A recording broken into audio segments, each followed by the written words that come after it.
মাংস ভুনা দিয়ে চাপটি দেখতে খুব লোভনীয় লাগছে, তাই না? কিন্তু এর পেছনে আছে অনেক বড় ইতিহাস।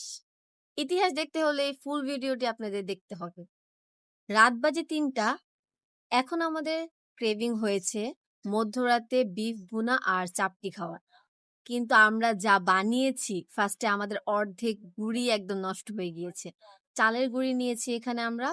তো এটাকে আমরা এই ১ম যেহেতু বানাচ্ছি, আবার রাতও অনেক হয়েছে তাই আরকি ভাবলাম খুব সহজ পদ্ধতিতে বানানো যাক। তো পানির সাথে জাস্ট এটাকে মিক্স করে নিয়েছি ফার্স্টেই। তো এর মধ্যে আরকি পেঁয়াজ, কাঁচামরিচ কুচি দিয়ে নিয়েছিলাম যাতে একটু খেতে ভালো লাগে। তো এ পর্যায়ে আমরা লবণই দিতে ভুলে গিয়েছি। তারপর আমাদের কয়েকটা বানানোর পরে মনে হয়েছে যে আমরা লবণই দেইনি। তো পরে কি করার? মাঝখান দিয়ে আমরা আবার লবণটা এড করে নিয়েছি। তো এই যে আমাদের টেক্সচার একদম রেডি। তো ভালোভাবেই একদম সুন্দর করে হয়েছিল। বাট যখনই আমরা করতে নিয়েছি, আমাদের অনেক গুঁড়ি নষ্ট হয়েছে। যাই হোক কিন্তু সবশেষে আমরা যে পেরেছি এটাই আমাদের কাছে অনেক। তো আমি, আমার খালামণি আর আমার ছোট বোন মিলে আমরা ৩ জন অনেক চেষ্টার পরে আমরা করতে পেরেছি ফাইনালি। তো এই যে দেখাচ্ছি যে আমাদের ফার্স্ট একটা নষ্ট হয়ে গিয়েছে, তারপরে সেকেন্ড নষ্ট হয়েছে। এভাবে আমাদের অর্ধেক গুঁড়ি নষ্ট হয়ে গেছে। তারপর আমরা আবার হচ্ছে মিক্স করেছি। মিক্স করে আবার এটা করছি। তো এই যে এবারটা নষ্ট হয়ে গিয়েছে এমন করে। এরপর আমরা প্যান দিয়ে করেছি। তারপর আমাদেরটা ফাইনালি হয়েছে।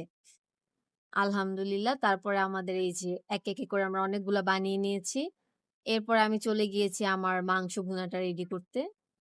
১ম এ আমি হচ্ছে মসলা দিয়ে ফার্স্ট এ রেখে দিয়েছিলাম। গরম মসলা আর হচ্ছে যা, যা লাগে সব দিয়ে নিয়েছি। এরপরে আমি শুধু এড করেছি পেঁয়াজ, কাঁচামরিচ কুচি।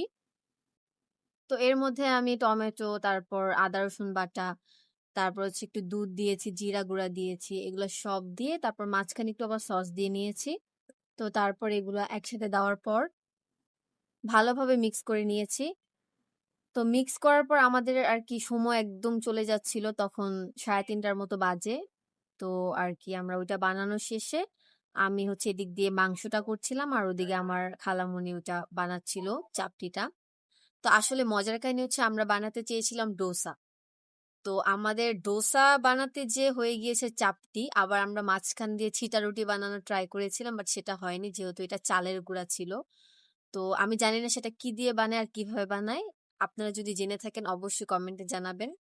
তো এদিকে কথা বলতে, বলতে আমার গরুর মাংস ভুনাটা হয়ে গিয়েছে।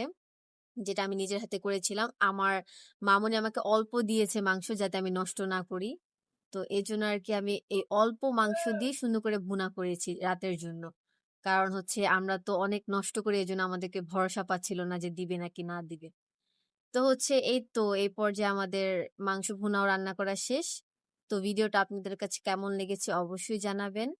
তো বেশি, বেশি আপডেট পেতে আমার পেজে ফলো করুন। অনেকে বলেছিল ডেইলি ভ্লগের কথা। তো অবশ্যই আমি ট্রাই করব দেওয়ার। So thank you so much for watching. Bye by.